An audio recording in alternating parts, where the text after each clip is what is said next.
بتایا گیا ہے کہ جنرل باجوہ نے میرے بارے میں بیان دیا ہے، میں نے کبھی بھی ان سے علیحدہ اور تنہائی میں ملاقات نہیں کی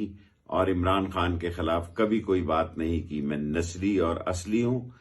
میرے فوج میں جنرل مشرف کے ساتھ، جنرل احسان کے ساتھ اور جنرل اختر ابراہیم کے ساتھ تعلقات تھے،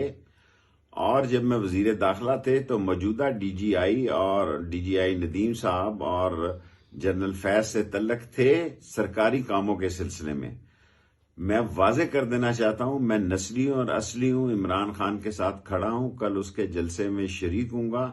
اور یہ سامراجی جو پاکستان کے اثاثوں پر دباؤ ڈالنا چاہتے ہیں، ساری قوم اپنی اداروں کے ساتھ مل کر اس کا دفاع کرے گی، پاکستان ترقی کرے گا۔